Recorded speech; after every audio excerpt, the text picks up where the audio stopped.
श्री स्वामी समर्थ नमस्कार. आपल्या यूट्यूब चॅनलवर तुमचं खूप मनापासून स्वागत करत आहे. तुमच्या मनातील सर्व चांगल्या इच्छा स्वामी महाराज पूर्ण करो ही स्वामींच्या चरणी प्रार्थना करते आणि आजच्या नवीन व्हिडिओला सुरुवात करते. येत्या 25 जुलै 2026 या दिवशी आलेली आहे आषाढी एकादशी आणि या दिवशी वार असणार आहे शनिवार, म्हणजेच उद्या आषाढी एकादशी आलेली आहे. त्यामुळे आपल्याला काही प्रभावी उपाय देखील करायचे आहेत आणि काही सेवा, पूजा, उपासना देखील करायच्या आहेत. या दिवशी तुम्हाला उपवास देखील करायचा आहे.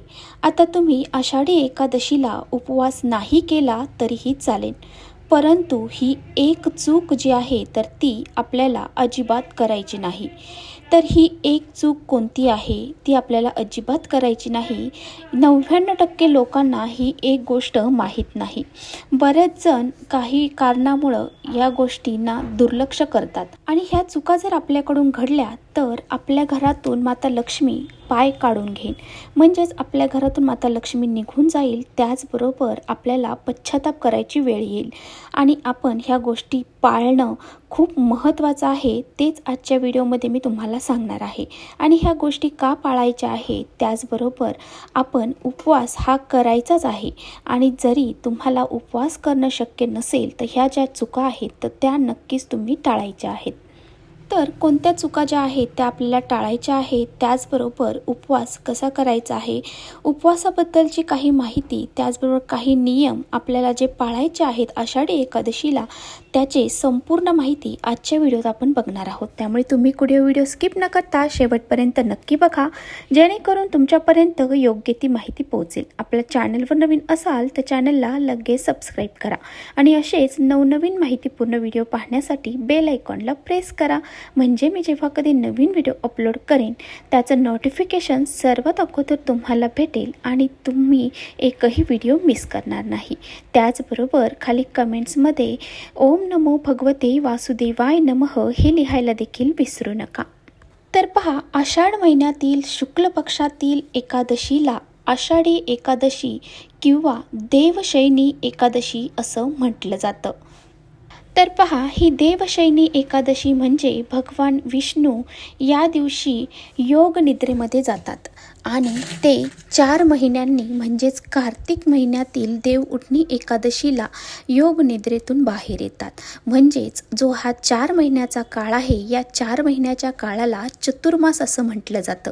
या चतुर्मासामध्ये भगवान श्री हरी विष्णू हे आपल्या सृष्टीचा कारभार भगवान शिव शंकर यांच्याकडे सुपूर्त करतात आणि ते समुद्रामध्ये योग निद्रेमध्ये जातात आणि म्हणूनच या काळाला चातुर्मास म्हटलं जातं आणि या चातुर्मासामध्ये कोणतंही शुभ कार्य हे केलं जात नाही.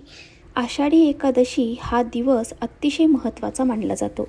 याच दिवसासाठी सर्वजण पायी दिंडी चालत पंढरपूरला जाऊन विठ्ठलाचं दर्शन घेतात आणि या विठ्ठलाच्या दर्शनासाठी जी ही 15 दिवसापासून वारी चालू असते, जी पायी दिंडी चालू असते, त्याचा आनंद तर वेगळाच आहे आणि आपल्यासारख्या संसारिक लोकांना त्याचं सुख मिळणं हे आपलं भाग्यच आहे. त्यामुळे जे कुणी वारकरी आपली पायी दिंडी करत वारी चालत पंढरपूरला गेलेले आहे तर त्यांच्यासारखे भाग्यवान कुणीच नाही.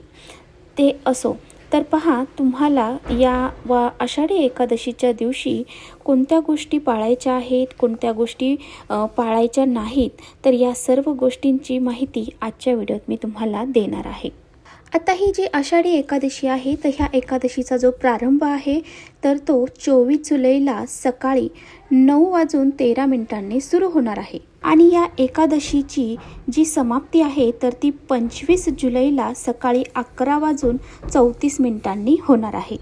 तर पहा, जी काही आपल्याला 25 जुलैला एकादशी तिथी साजरी करायची आहे तर ती उदय तिथीनुसार 25 जुलै रोजी साजरी करण्यात येणार आहे आणि त्यानंतर पारण जे आहे म्हणजेच ह्या आषाढी एकादशीचा जो उपवास सोडायचा आहे तर तो आपल्याला 26 जुलैला सोडायचा आहे. आता पहा, एकादशीच्या दिवशी बरेच जण हे व्रत करतात आणि बरेच जण हे व्रत करत नाही. आता जे व्रत करत आहे तर त्यांना हा एक नियम लागू होत नाही. तर जे व्रत या दिवशी करत नाही तर त्यांनी या दिवशी चुकूनही भात हा खायचा नाही. बऱ्याच वेळा काय होतं की आपल्या घरामध्ये आजारी व्यक्ती असतात किंवा लहान मुलं असतात आणि त्यांना आपण भात खायला देत असतो आणि त्यामुळे पहा, या आषाढी एकादशीच्या दिवशी चुकूनही तुम्हाला लहान मुलांना किंवा जे आजारी आहेत किंवा ज्यांनी व्रत केलेलं नाही त्यांना भात खायला द्यायचा नाही, किंवा ज्यांनी व्रत केलेलं आहे ते तर भात खाणारच नाही. आता बघा, तुम्ही म्हणता या दिवशी भात नाही खायचा, तर त्याचबरोबर तुम्हाला या दिवशी तांदळापासून जे काही पदार्थ तुम्ही बनवता, इडली असेल, डोसे असतील किंवा तांदळाची खीर असेल, अशा काही वेगवेगळ्या तांदळापासून बनवलेल्या पदार्थ असतील तर ते सुद्धा तुम्हाला या दिवशी खायचे नाही. त्याचबरोबर पहा, ही जी आषाढी एकादशी आहे तर ती 24 जुलैला चालू होणार आहे सकाळी 9 वाजल्यापासून. त्यामुळे आपल्याला 24 जुलैपासून ते 26 जुलैपर्यंत हा तांदूळ जो आहे, तो भात जो आहे तो खायचा नाही किंवा त्याच्यापासून बनवलेले पदार्थ देखील खायचे नाहीत. त्याचबरोबर या दिवशी मांसाहार करायचा नाही.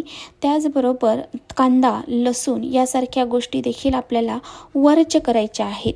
नशेचे पदार्थ देखील या दिवशी खायचे नाही. मद्यपान देखील या दिवशी करायचं नाही. आणि जर आपण या पदार्थांचे सेवन केले तर याचे काही नकारात्मक परिणाम जे आहेत तर ते आपल्याला आयुष्यभर भोगावे लागतात. त्याचबरोबर या दिवशी कुणालाही अपमानास्पद बोलू नका. कुणाला वाईट वाटेल असेही कुणाला अपशब्द बोलू नका किंवा कुणाशी भांडू देखील नका. त्याचबरोबर या दिवशी कोणत्याही प्राण्यांची हिंसा करू नका. आपल्या घरामध्ये जी लहान मुलं आहेत किंवा मोठी माणसं आहेत तर आपल्याला बाहेरच वाईट शब्द बोलायचे नाही आणि घरात देखील वाईट शब्द किंवा ओरडणं, मुलांना ओरडणं यासारख्या गोष्टी करायच्या नाही. मुलांना देखील सांगून ठेवायचं आहे की आपण भांडण करायचे नाहीत. कारण जी आपली वास्तू असते ना, जे आपलं घर असतं ना, तर ते आपल्याला कोणतेही शब्द आपण बोलतो त्याला तथास्तु म्हणत असतं आणि आपल्या तोंडातून जे काही वाईट शब्द आपल्या तोंडातून बाहेर पडतात त्याला आपली वास्तू ही तथास्तु म्हणत असते आणि जे चांगले शब्द बाहेर पडतात त्यालासुद्धा तथास्तु म्हणत असते. आणि त्यामुळे निगेटिव्ह एनर्जी आपल्या घरामध्ये ही साचत चालते आणि त्यामुळे आपल्या घरामध्ये जे काही कामं आहेत ते बिघडली जातात. आपल्या घरात प्रगती होण्याचे मार्ग थांबले जातात, पैसा येणं बंद होतं. अशा बऱ्याचशा गोष्टी आपल्याला ज्या काही सांगणार आहे मी त्या टाळायच्या आहेत. तर पहा, आपल्याला एक महत्त्वाची चूक जी आहे तर ती करायची नाही. ती कोणती? तर ती चूक बरेच जण करतात. एकादशी तिथी चालू झाल्यापासून आपल्याला तुळशीची पानं ही तोडायची नाही. एकादशीच्या दिवशी तुळशीपत्र ही तोडली जात नाही, परंतु आपण भगवान विष्णूंना तुळशीपत्र हे अर्पण करत असतो. कारण तुळशीशिवाय भगवान विष्णूंची पूजा ही पूर्ण होत नाही. तर तुम्हाला ही जी तुळशीची पानं आहेत तर ती आदल्या दिवशीच तोडून ठेवायची आहेत. आणि जर तुम्हाला आदल्या दिवशी शक्य नसेल तर तुळशीपाशी एखादं पान पडले असेल तर ते तुम्हाला घ्यायचं आहे किंवा मग विकत तुळशी आणायची आहे. तर पहा, या दिवशी तुम्हाला तुळशीपत्र ही बाहेर बाजारामध्ये विकत मिळतील. तर ही तुळशीपत्र तुम्ही विकत आणली तरी चालतील, परंतु तुम्हाला तुळशीपत्र या दिवशी ज्यावेळेस तुळस आपण पूजा करतो त्यावेळेस तोडायचं अजिबात नाही. त्याचबरोबर आपल्याला तुळशीला जल देखील अर्पण करायचं नाही. कारण या दिवशी तुळशी माता ही आपल्या हरीसाठी व्रत करत असते आणि तिचं व्रतामध्ये कोणत्याही प्रकारची बाधा आपल्याला पाडायची नसते. म्हणूनच तुळशीच्या ज्यावेळेस आपण पूजा करणार आहोत त्यावेळेस तुम्हाला तुळशीला हळद कुंकू हे तुम्हाला लांबूनच अर्पण करायचं आहे. तुळशीची पूजा ही तुम्हाला थोडी लांबूनच करायची आहे. तुळशीला स्पर्श होणार नाही अशा पद्धतीने करायची आहे. तसेच आपल्याला या दिवशी नखे किंवा केस हे अजिबात कापायचे नाही. ही एक गोष्ट देखील आपल्याला लक्षात ठेवायची आहे. त्याचबरोबर आपल्याला या दिवशी जेवढी होईल तेवढी भगवान हरिविठ्ठलांची पूजा ही करायची आहे. तुळशीची पूजा करायची आहे. घरामध्ये विष्णू सहस्त्रनाम हे आपल्याला लावायचं आहे आणि तुम्हाला शक्य असेल तर त्या विष्णू सहस्त्रनामाचं पठण देखील तुम्हाला करायचं आहे. तर पहा, या दिवशी तुम्हाला शक्य होईल तेवढं ओम नमो भगवते वासुदेवाय नमः या मंत्राचा जप करायचा आहे किंवा विठ्ठलाचं नामस्मरण तुम्हाला या दिवशी करायचं आहे. कारण नामस्मरण ही अशी गोष्ट आहे की ती आपण काम करत असताना देखील करू शकतो. त्यामुळे आपल्याला असं म्हणता येईल की आपल्याकडून कोणतीही सेवा नाही झाली तरी चालेल, परंतु नामजप तर आपल्याकडून व्हायलाच पाहिजे. कारण नामजप ही इतकी पुण्याचे कार्य आहे की याचा आपला बँक बॅलन्स जो आहे, म्हणजेच आपल्याला पुण्याचा जो बॅलन्स आहे तर तो आपला भरपूर वाढेल आणि आपली जे काही वाईट कर्म आहेत तर त्याचा नाश होईल आणि आपलं पुण्य आपल्या कामी येईल. त्याचबरोबर तुम्हाला एक चांगला उपाय सांगणार आहे. इच्छापूर्तीसाठी तुम्ही हा उपाय नक्की करू शकता. कारण भगवान विष्णूंना तुळशीपत्र हे खूप प्रिय आहे आणि तुळशीशिवाय भगवान विष्णूंची पूजा ही अपूर्ण मानली जाते.